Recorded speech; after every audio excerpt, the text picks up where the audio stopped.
Eyvallah, bismillah. Ya Allah, sırtta sana bereketi. Hacı amca kaç kilodur?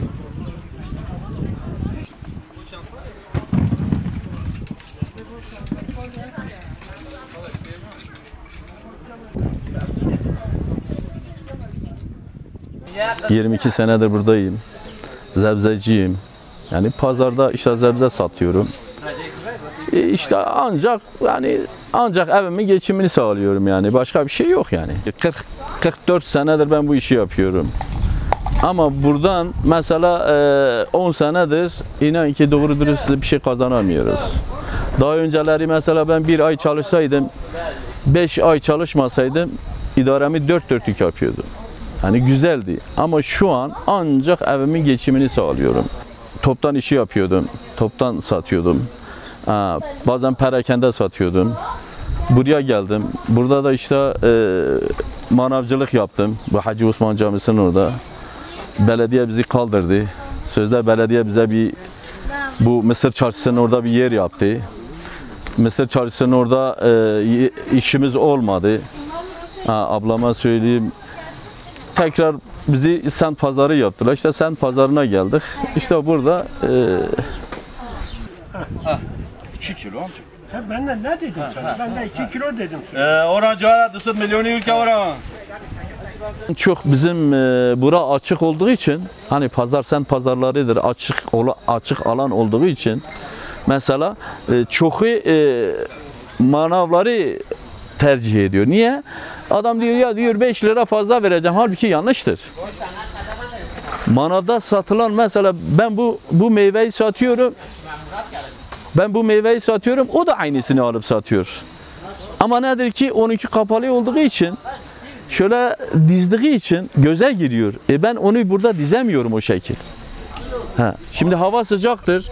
Bir bakıyorsun rüzgar geldi, çadır uçtu, zebze berbat oldu, yağmur yağdı, bilmem ne oldu. Yani bizim işimiz Allah'a kalmış yani.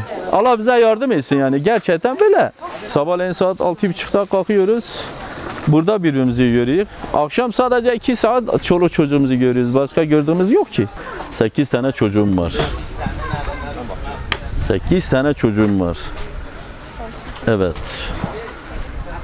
Ben her sabah saat 6'da kalkıyorum. Gece saat 8'e, 8.30'a ancak eve gidiyorum. Her hafta farklı bir yere kuruyorsunuz. Evet. Şimdi mesela bugün buradayız. Yarın Allah nasip ederse 46 evlerdeyiz. İskele yolu üzerindedir. Oradayız. Pazartesi günü Bostan içine gidiyoruz. Sıkke var ya, Bostan içine gidiyoruz. Öyle oradan sonra bu eski yıkılan araştırmanın arkasına gidiyoruz. Oradan Hanikoğlu'ndan Ayaz 3'e gidiyoruz. Böyle dolanıyoruz. Günün 7 günü pazarımız var. Çalışıyoruz. Allah'a şükürler olsun. İyidir. Normal yani ancak idaremizi yapıyoruz yani. Çalışmak zorundayız. Yapacak bir şey yok. Ne bir sigortamız var, ne bir garanti şeyimiz var. Günlük ancak ekmeğimizi kazanıp gidip çoluk çocuğumuzun ihtiyacını karşılıyoruz. Zebzelerin fiyatı paramız düştüğü için para bir şey gelmiyor yani. Eskiden icabında adam 100 lira getirip pazarda mesela ufak tefek bir şeyler alıp gidiyor. Şimdi adam 100 lira getirdiği zaman 2 poşet ancak alıyor. 2 poşet de hala alamıyor. Yani insanlar artık yani 2 kilo 3 kilo alacağına 1 kilo alıyor. Yarım kilo alıyor. Bir bayan pazara geldiği zaman eskiden mesela 100 lira getirdi. Şimdi 100 lira da getiremiyor. Vallahi öylesi var ki gelip mesela 10 lira getirdi bana bunu ver. Kardeş ben 10 lira nasıl vereceğim sana? 1 kilo zebzenin kilosu 10 lira, 20 lira. Hala bizde ucuz yani. Bak ben bunun kilosunu mesela 15 lira veriyorum nektarinin. Kayısının kilosu 15 liradır. Marketlere git 25 liradır. Bu erik ben sordum bak o da BİM'dir nedir? BİM'de sordum 27 lira. Dönen çekirdek alacaktım baktım 27 liraydı. Bizde 15 liradır. Yani marketler bizden daha çok satış yapıyor. Adam orayı daha çok tercih ediyor ama öyle değil yani. Biz ucuz verdiğimiz için bize gelmeleri lazım. Bak bu Malatya kayısıdır, şeker gibidir. Ben veriyorum 15 liraya. Kilosu 15 lira. Marketlerde 25 liradır. Arada 10 lira fark var. Yani ben salatalık burada, yayla salatalık 10 liradır.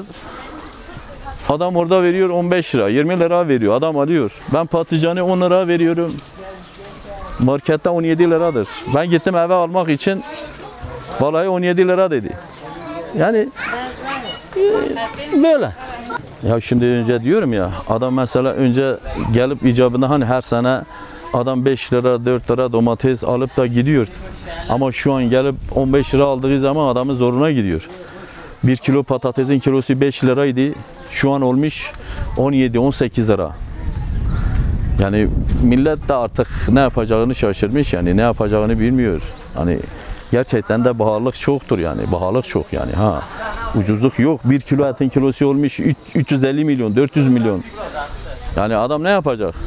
Bugün insan bir evine 1 kilo et götürmesi lazım. Yani hiç götürmese ayda bir kilo götürmesi lazım. Keşke ben bilseydim, ben giderdim, çok affedersen yani tuvalet temizlerdim.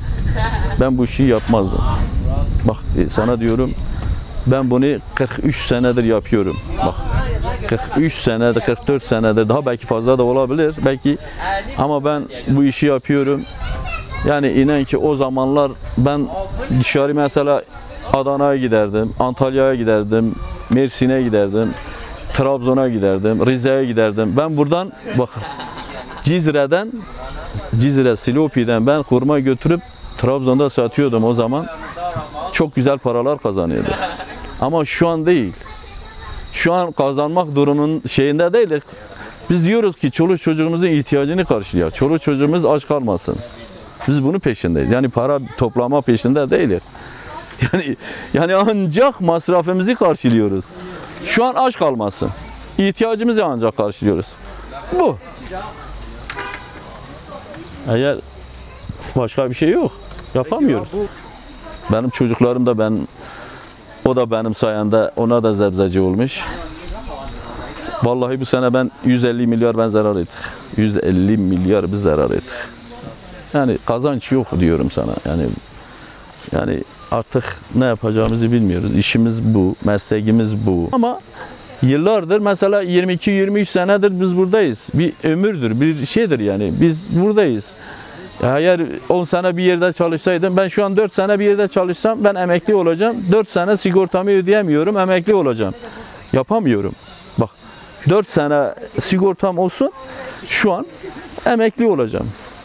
79'da sigortam var, primim azdır, ödeyemiyorum. Mecburen mecburen devam etmek zorundayım. Başka yapacak bir şey yok. Zaten eğer bu çürüme olmasa durumumuz iyi olur. Mesela çürüme oluyor. Havalar sıcaktır. Bir de biraz pahalıdır. Satılmıyor. Yani mesela alan alabiliyor. Bak demin 2 kadını gördün. Çocuk ağladı en son mecburi kaldı, geldi bir kilo aldı. Çocuk ağlamasaydı valla almazdı. Ana 20 lira. Ana. Yani bu. Biraz da